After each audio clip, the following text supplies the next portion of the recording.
and welcome to Adams. My name is James O'Halloran, and today I'd like to show you some paintings that are included in our forthcoming sale of Irish art. It's a timed online auction that closes at 6 p.m. on Wednesday next, June the 2nd. So I'm going to show you some pictures that we have hanging here in our rooms in Stephen's Green. The first two here are by Mary Swansey, and they're done in coloured pencils. And Mary Swansey was a great traveller. She travelled all over Europe and beyond, constantly sketching. And these are just two super examples of the kind of work that she did. Now, to be honest with you, I'm not sure where they were done, but beautiful colours. And again, these lovely sort of stripes that she uses right across the construction of the composition. These are both estimated at €1,000 to €1,500, so great value if you're looking for a Mary Swansey. In the corner here we have two lovely small little pictures. The first one up here is a work by Harry Kernoff, and it's Temple Oak Bridge over the Dodder. So it's a very cute little picture. On the bridge there's a hay cart with a man sitting on top of it, which is not something you'd see too often on Temple Oak Bridge these days. So it gives you a good idea that it was done quite a long time ago, probably back in the 30s or 40s. And there's a little fella here under the bridge who's fishing in the Dodder. And then you can see the sort of the small stream of water coming over the steps there just below the bridge. This little watercolour is by Nathaniel Hone, and again it's one of his little quick sketches that he would have done while he was in position out in the fields near his home in Malahide. And you can see just here in the corner there's a little NH impressed mark. So that was the studio stamp that was put on all the watercolours that came from the artist's studio after he died in 1917. So up here we've got a lovely work by George Russell, otherwise known as A.E., and it's of children playing with a ball on the beach. And again, it's a lovely sort of simple scene. These two girls, you can see the ball here in the sky, which they're just throwing up, and there's a little young lad here, and boats in the distance. So again, a beautiful example of George Russell's work done in oils. Below here is another work by Nathaniel Hone. This time it's in oils, and it is, you can see the cattle here, which are very typical of the work that he produced near his home in Malahide, and this is thought to be somewhere out on that North Dublin coast. And you can see the old ruin there on this headland. But again, beautifully painted by Hone, and with his signature NH there in the corner.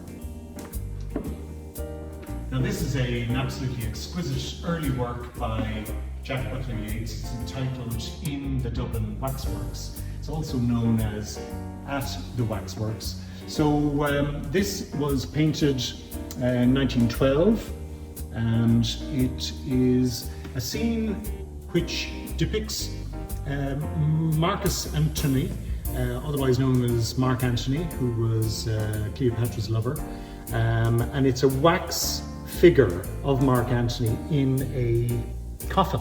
And this young lad here is visiting the waxworks, which was a very popular Dublin attraction in the late 19th century.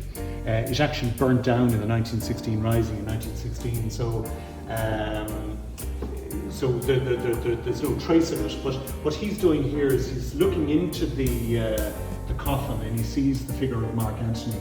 But you can see where on this side of the coffin there's a little penny slot.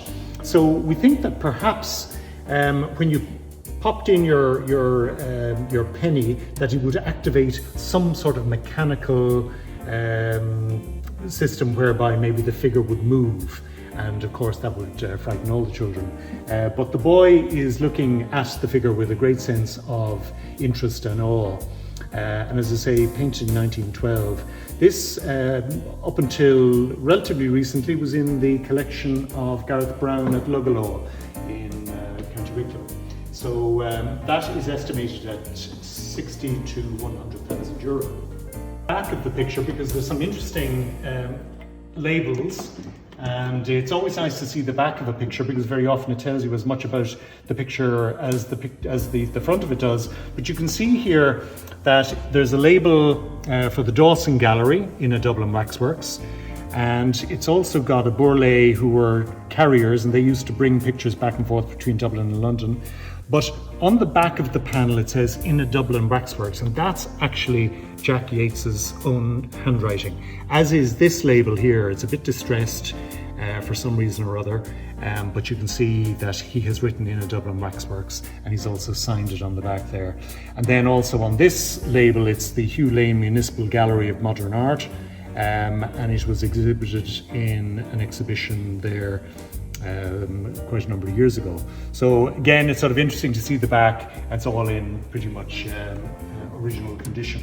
Now, this wonderful work is by Richard Thomas Moynihan, who we tend to associate with being more of a Victorian painter, but he was a great recorder of ordinary sort of everyday scenes around Dublin, in the countryside around Dublin. And this is called An Invitation to Go Haymaking. So the two lads are here, and you can see that they're barefoot. So is the little girl, but she's got her lovely summer hat and her pinny. But a great sense of the perspective. You've got the three figures, you've got three hay weeks, there's three buildings. There's a lovely sense of symmetry in this picture. But if you look closely at the skill that was used to paint those two boys' faces, they're absolutely exquisite. And again, also the colours are wonderful. They're wonderful greens, great sense of the warmth of summer in that picture. That is estimated at 40 to 60,000. So coming on to our next picture here, Paul Henry, Cottages in Ackel, and it's the cover picture for our catalogue. And it is a view of Schlieve in Ackel. And when Paul Henry arrived in Ackel, he stayed in a small village just at the bottom of the mountain, and it's quite a significant mountain. It's the smaller of the two mountains in Ackel, but it is in itself, it's quite a significant mountain, a great hike, I'm told. But again, what's lovely is the three cottages here, which in many ways they're dwarfed by the wonder of the blue dominating mountain. And wherever you went, wherever you go in Ackel, and wherever Paul Henry went in Ackel, Schlieve was the dominant natural characteristic. Again, it's got these wonderful, beautiful cumulus clouds there in the background. So again, a lovely warm landscape, and not a sign of rain. So let me just show you the back of this particular picture. And again, it's in lovely condition, original condition. The picture was painted on canvas board. So it's a prepared board which has canvas already put over it. So it tends to be one of the easiest to paint on, but also gives that lovely texture of having been painted on canvas. And it was purchased obviously in Egan's art shop on Molesworth Street, which wouldn't be very far away from Paul Henry's studio here on Marion Row. And the frame is a Combridge frame. You can see the original label there. And again, there's sort of a roughness about the finish on the frame, but the front of it is very typical of Combridge's. And again, very much in this Dutch style. The estimate on that Paul Henry is 140 to 160,000. Next one up here is this wonderful work by Walter Frederick Osborne, painted in 1891, or sometime between 1888 and 1891. It was exhibited in the RHA in 1891, and it's called Her Garden. And our friend and colleague and researcher, Dr. Julian Campbell, found a drawing of it in the National Gallery archives. So there's a lovely little drawing, and we have it illustrated in the catalogue, that you can actually see how, after Osborne had finished painting the picture, he had drawn a little sketch of the picture which recorded when he did it and the basic form. But as you can see, it's one of those wonderful sort of sunny days in the middle of England, all these beautiful sort of herbaceous border flowers. But also what I love is the warmth of the sun on the stone and the thatched roof. It's an incredible picture. Down here you can see the signature Walter Osborne in his typical style. The estimate on that is 80 to 120,000. So another work by Jack Butler Yates is this picture called Downpatrick Head, County Mayo. And Downpatrick Head is in North County Mayo, so this is looking north. So there's a certain element of, it has a sort of a dark, ominous sense to it, but at the same time you can see this lovely treatment of the waves breaking over the rocks in the foreground. But then in the distance you can see Downpatrick Head there, and you get these wonderful sort of beautiful sort of light colours over the horizon line, and these little pinks and mauves. And again, also in this, you know, while initially it tends to look a little bit grey, but there's some wonderful colours. There's like browns and greens and pale whites. So wonderful picture, you know, again from that very early period, 1909, when he was beginning to investigate painting in oils, and he's done a really beautiful job there on that seascape. The estimate on that is 30 to 40,000 euro. So here we have a painting by William John Leach, and it's entitled Girl in a Garden, Sunshine and Shadows. It was painted around about 1924, and in our catalogue, Dr. Denise Ferran, who's the expert on Leach, has written about it, and she has told us that she believes that this little girl is Suzanne Bottrell, who's the daughter of a woman that Leach knew for a very long time before they eventually got married in the 1950s. And again, this is just such a beautiful, pleasing, warm scene painted somewhere in southern England where Leach lived. The again, this beautiful colour and these reflections of the light up through her smock, through her dress, and the distant farm buildings are absolutely exquisite. Our estimate on that is 10 to 15,000 euro.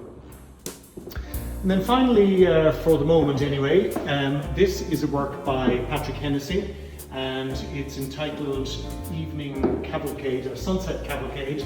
And it's these three lads on horseback, painted in all likelihood in Morocco, where Hennessy used to spend winters.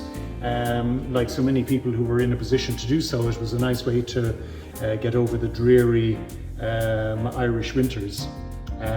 So this is painted on canvas, and again, it's very typical. Hennessy was so good at painting horses. And he always liked to imbue a certain amount of sort of, you know, real life in his pictures, so that gives them a sense of, you know, some very ordinary, everyday scene. And again, this magnificent treatment of the sunset with the wonderful cloud form there in the distance. That is estimated at 5 to 8,000 euro. So the one thing that's quite different for this sale as opposed to the last few sales is that we'll be able to welcome visitors back in to view the sale in person. So it's wonderful to see our friends and clients back in viewing the art. Viewing will continue from Friday right through until Wednesday, right through the weekend. Of course, if you can't get in to view the sale in person, you will be able to view it online on adams.ie. We have a 360-degree video and also the virtual catalogue. So we hope that if you can't get in to view, that you'll be able to see everything, and also if you want additional photographs, just let us know and we'll send them to you. There's also condition reports for anything that you're interested in. So it's important to register view the catalogue and bid online. And as I say, the auction starts on Wednesday evening at 6 o'clock, but you can start bidding anytime you like. So best of luck, and I hope you enjoy the process.